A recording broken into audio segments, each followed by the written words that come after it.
process. So that means here is our problem statement and omega n squared equal to 0. Then we are given initial conditions and okay, so this will be the complete statement of the problem, and we're going to solve for the response with the given initial conditions. And here I will try to use the symbols. But later on, for example, for the homework, you will see there's 2 questions on the homework, and you can simply exercise the process here and do the homework with the numbers. Okay.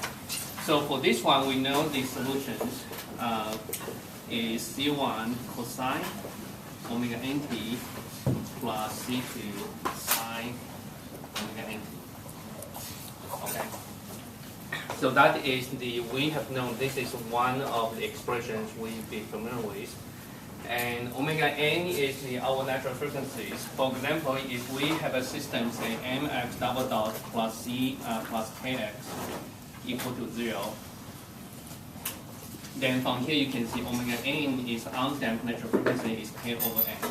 Okay, so that is the way we got it. Okay, on the other side, we can have also the equivalent expressions, and capital X, say cosine omega nt and minus phi, or we can have capital X as sine omega nt plus phi 0. So here I've listed is the 3 general expressions for the solution. Either one will be fine. Okay, all of them are identical, equivalent, are identical to one another. So most of the exercise will be for you at this moment will be to how to determine the unknown C1, C2 based upon the 2 given informations, or capital X and phi, and that's the phase angle. Again, there's 2 parameters based upon the 2 given informations, or vice versa, x and phi 0. Okay, so that is an exercise I put in the homework this time. So I would do with the symbols and thoroughly with you for the individual set. First one, let me deal with this one. Okay, so if we have the expression like this, then solving C1, C2 is pretty straightforward. We simply plug in say x0, and that is given information is this one. Okay, then we plug in t equal to 0 to this equation here, then you can easily see C1, right? Because t equal to 0, cosine 0 equal to 1, sine 0 equal to 0. On the other side, we take the derivative xt, and we do a little bit here, so that will be minus omega n C1 sine omega nt and plus omega n C2 cosine omega nt. From this expression, I take the derivative, and then I simply plug in the t equal to 0 to the velocity, and that given value is this. So from here you can see when t plug into 0, sine 0 equal to 0, leaving the cosine, so that is omega n times C2. So therefore, C2 equal to V0 and omega 0, omega n. Okay? So basically for these expressions, xt will be equal to, let me plug in, is x0 cosine omega nt plus V0 omega n sine omega nt. So this is one of the complete solutions. And this one, I wouldn't recommend you to take this as a formula. I would say this is the result, the exercise result in terms of the given parameter. And here, usually, when we are given a number, then omega n can be solved by doing these calculations. And x0 and v0 are the given information. So I wouldn't recommend you to write down the equation or treat this as an equation that I don't know. Okay, so simply that's an exercise. You good? Okay. And then for this one right now, let me deal with this. So how to solve for x and phi? There's 2 ways you can try, and let me try the both ways. Okay. I'm going to save this block, and because later I'm going to use the information here for calculation for my demonstration. So here we have two methods, and let me show you the two methods, and each method will occupy one block. The first method is this. So simply for this one, I expanded. I'm using this formula cosine A minus B equal to cosine A cosine B plus sine A sine B. Let me use this formula to expand it, to expand this equation here. Okay, so basically that is capital multiply with cosine phi cosine omega nt plus sine phi sine omega nt.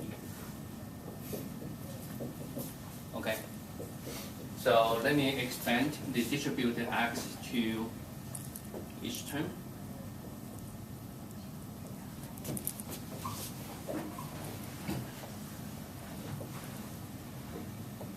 Okay, for demonstration purpose, I'm going to determine the capital X and the phi. And again, let me utilize the information we obtained here. So if you compare the coefficient of cosine omega nt, so coefficient of that one, you compare that term with this one. So you can see capital X cosine phi equal to x0. Okay, you simply compare the term there, and again, you compare the coefficients of the sine omega nt with this equation here, then you can obtain is capital sine phi equal to v0 omega n, right? So from here you can see we take the summation of the square terms of this one, so capital X squared.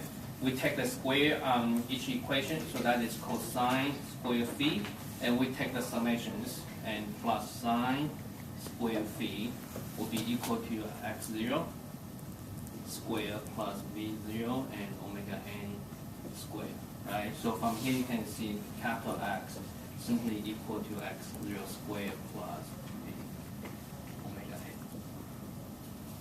Okay. So from here we have a capital X solved. How about phi? And if you divide the two equations to each other, then you can see the tangent phi will be equal to v0 omega n divided by x0.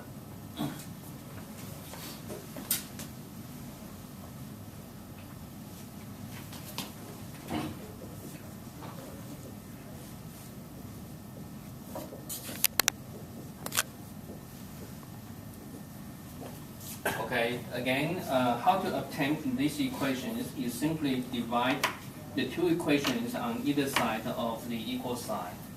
Okay, then you should be able to get this one here. So using the two equations and using the quantity calculation, we solve x and phi. You good? And let me show you the different approach. You can ask me, hey, you based upon your calculation on the previous calculations, would that mean you asking us to do this first and then do this one second? No, you don't have to.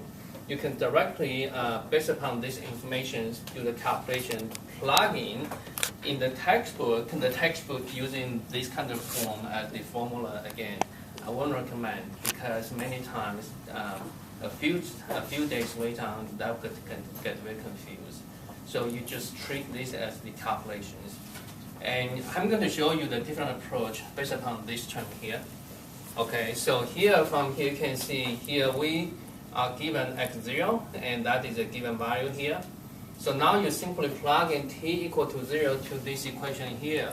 So that basically becomes cosine. When you plug in t equal to 0, that leaving cosine minus phi. And times capital X. And cosine minus phi equal to cosine phi. So basically that is cosine phi. Okay? So again, right now in this block, I'm showing you is a different approach than this one. And now again, we're going to determine the derivative and get ready to take into the initial condition, the velocity here. So based upon this information, if we take the derivative, then that will become, look at this carefully. Right now I'm taking the time derivative of this form will be capital X, and then cosine, capital X omega n, and cosine, take the derivative, becomes minus sine, and omega nt minus b. Are we okay? So I take the time derivative of this function, become this. Should be right? Okay. And now, therefore, I can plug in using that information, taking the initial velocity here. So based upon this information, we introduce t equal to 0. So that becomes minus capital X omega n times sine minus phi. Okay, sine minus phi equal to minus sine phi, so cancel this one. So that is capital X omega n sine phi. So with this equation, let me call this equation 1, this is equation 2. Right now we have two parameters here. We have two given information. We can try to solve for it. Okay, so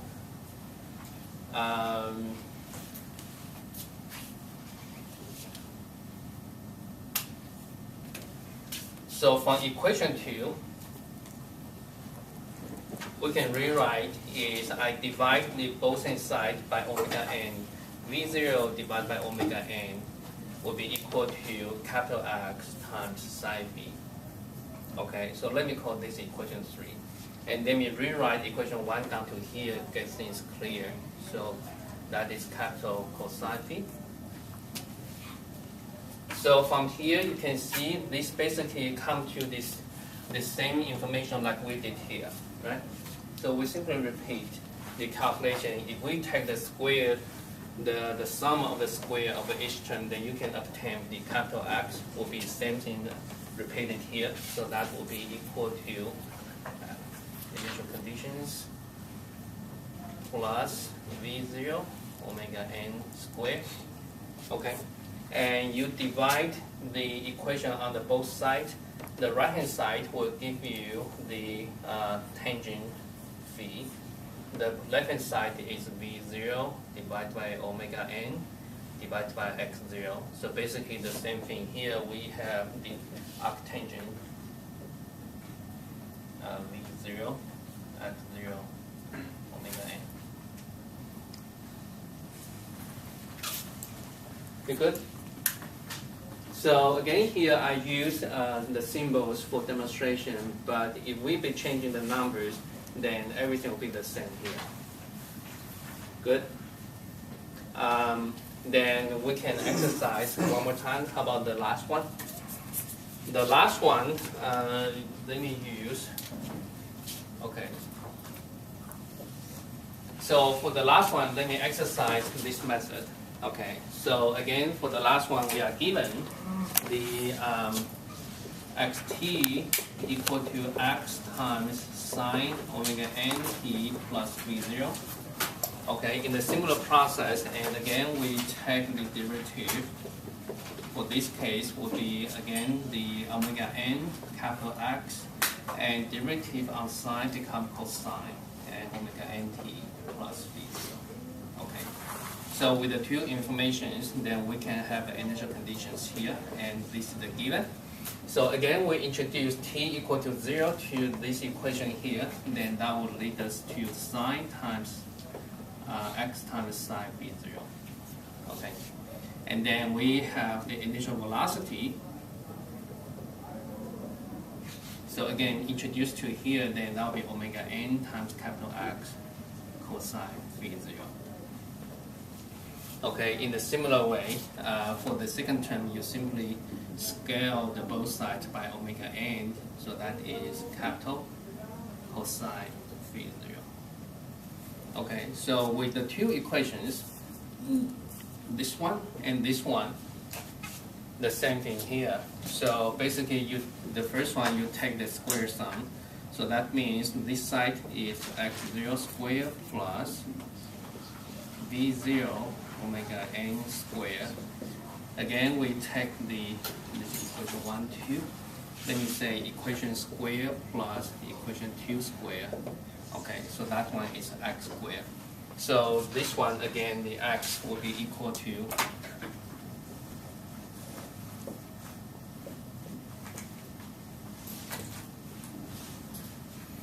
okay. And then again, for using this information, if equation 1 divided by equation 2, then we can have x0 divided by v0 omega n will be equal to tangent v0. So therefore, the v0 equal to arctangent x0.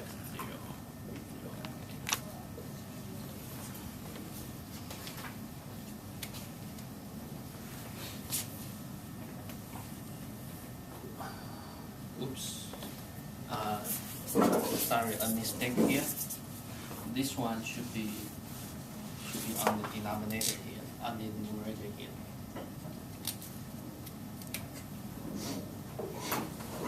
Okay. Are we okay? So that we good.